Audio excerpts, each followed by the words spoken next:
I'm pleased to introduce our first session of the day. This is a fireside chat about macrochips building the workforce of the future in a critical industry. Our featured speaker is Rebecca McCathern. She's the head of people at Samsung Semiconductor. Before she was at Samsung, she served in management roles at VMware and Cisco.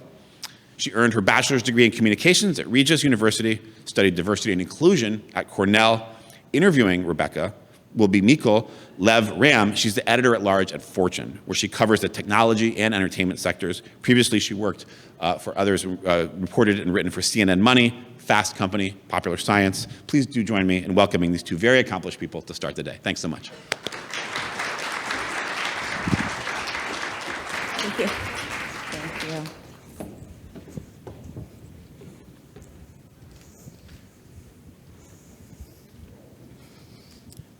Okay, hi everybody, good morning.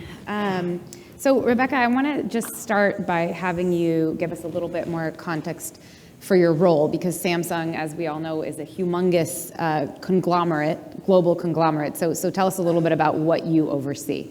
Yeah, absolutely. So Samsung is mostly known for things like cell phones, televisions, refrigerators. And that's an entirely separate division of Samsung from the semiconductor business, which is where our division sits. And within that, we are very much US based. And so our organization focuses on the employees that are based in North America. We actually also have a few employees out in the Middle East, just by coincidence.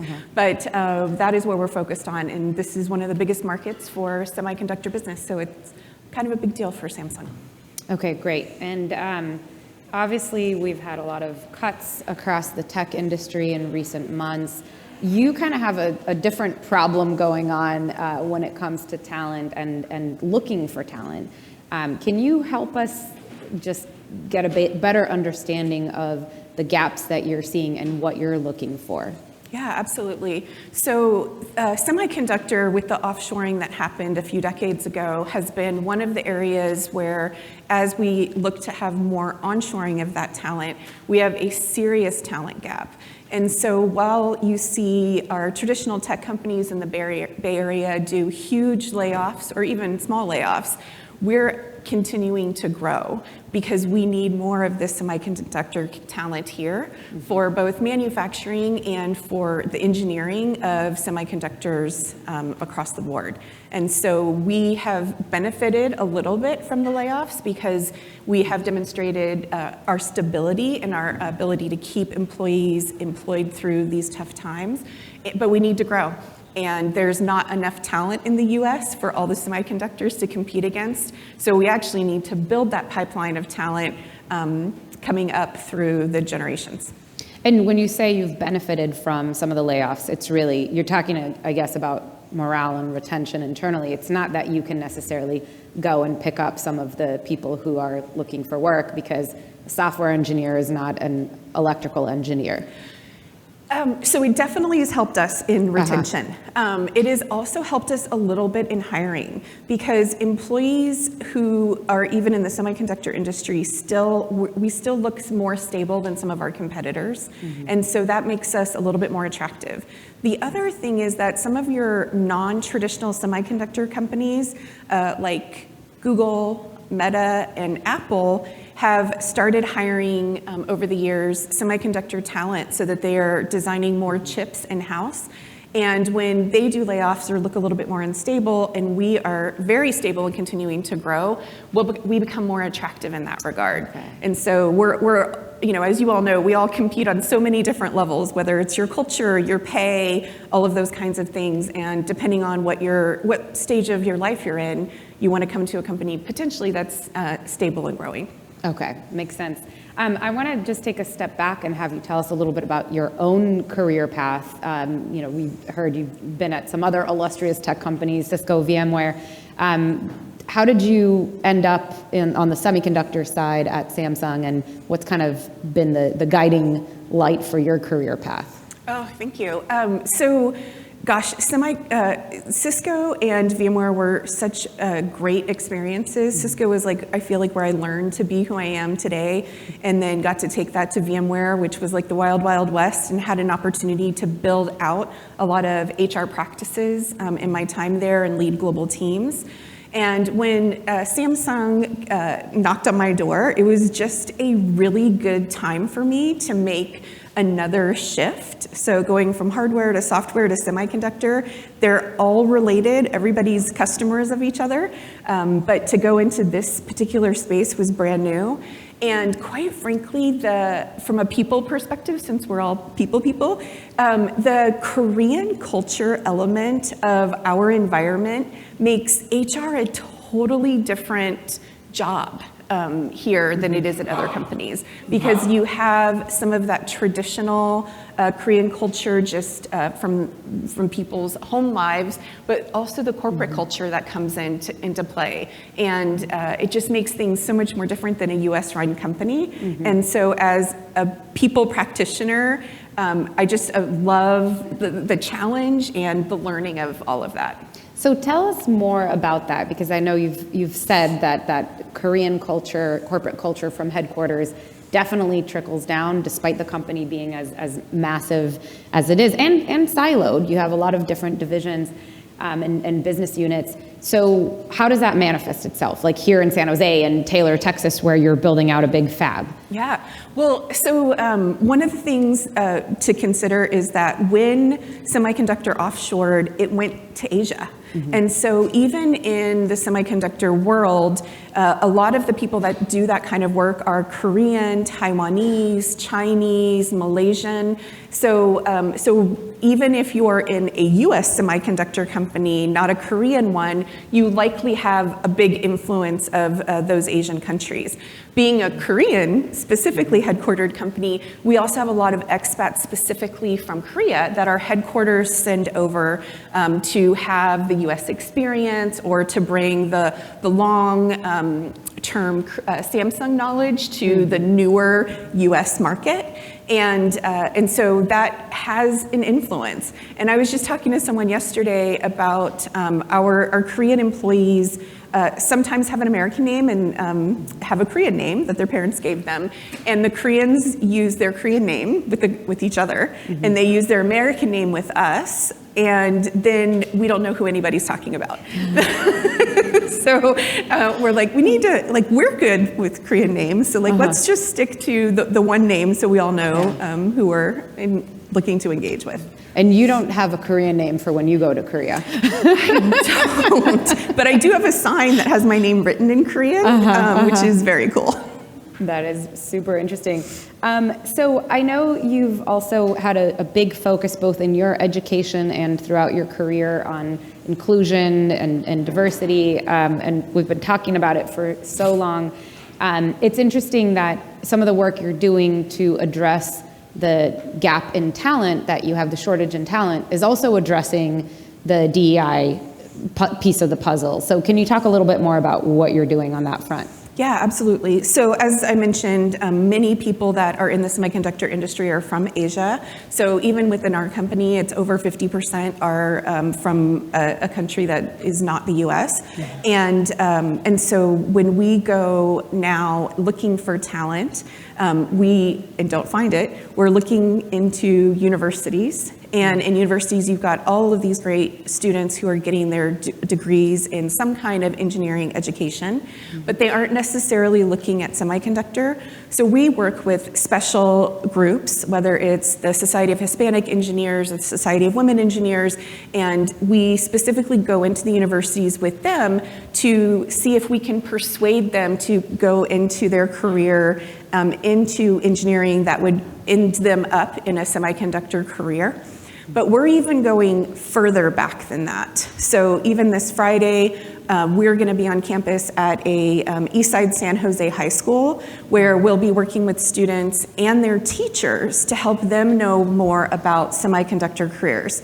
Because if the teachers don't know, they can't help the students understand, but everyone that is in the Bay Area is typically thinking about software, and they aren't thinking about semiconductor. And so we're really trying to get into the K-12 minds to start building that pipeline of potential talent earlier, and that will help us with our diversity pipeline as well. And with this crazy growth in semiconductors and the very ambitious build out of these new fabs, I mean, is this happening at a fast enough pace to meet the demands? Because it seems like, this is a multi-year process, what you're describing. I would say it's definitely not fast enough. So while we already have a deficit in semiconductor talent, it is, by 2030, it's going to be several 100,000 people too little that are in the United States who can do semiconductor careers. And again, that's from manufacturing, which isn't line manufacturing. It's working on the robots that work on the line, all the way through advanced engineering.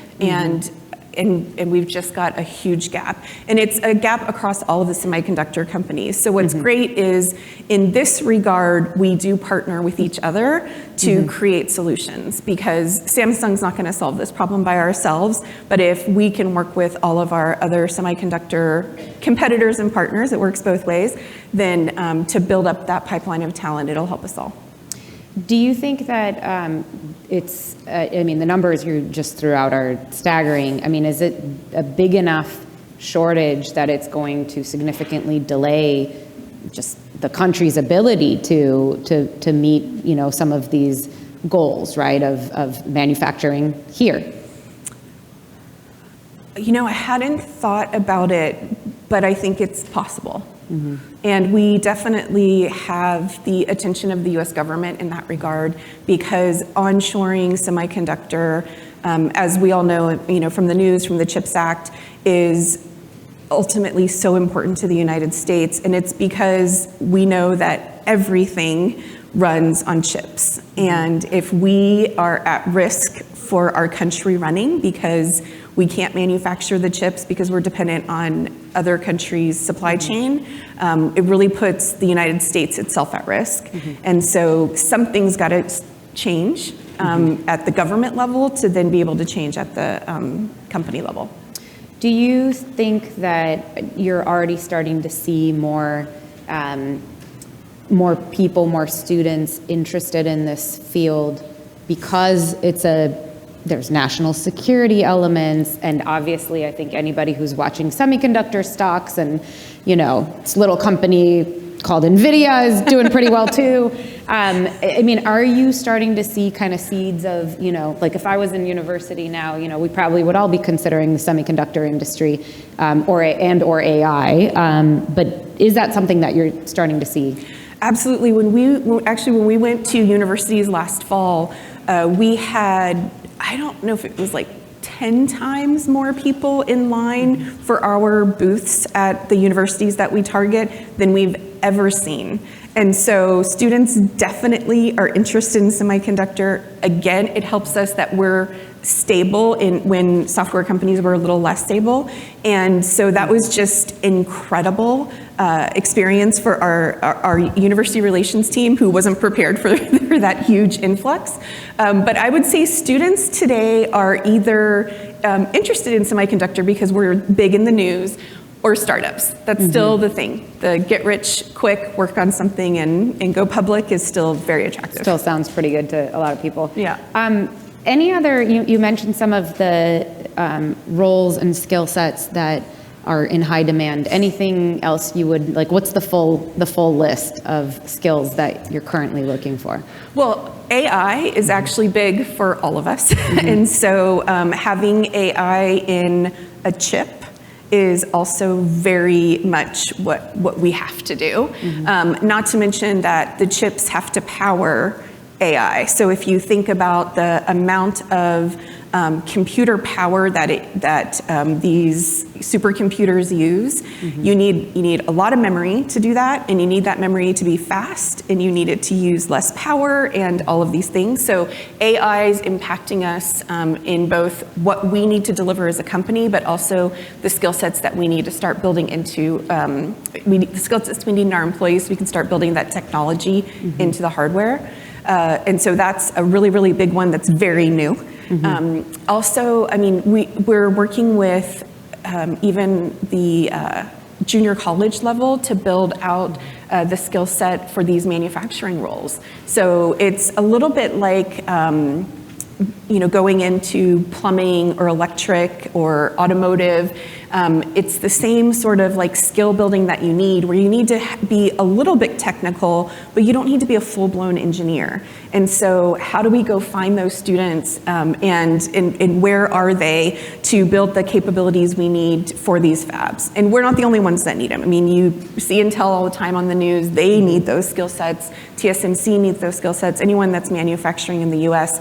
So that's a big place where we weren't looking before. We were always looking at either undergrad or graduate level or even PhD level, but there's a whole nother pipeline of talent that's in the junior college. Interesting. Yeah, and it's super interesting that you're, the industry is kind of banding together to come up with partner on some creative solutions on the talent side, obviously very much competing with each other at the same time for that talent. So, and I'm curious, just going back to Korea to kind of come full circle here, is Samsung Korea seeing some of the same talent shortages? And do they have different approaches to combating it, if so? So Samsung in Korea is a completely different situation than what we face in the United States.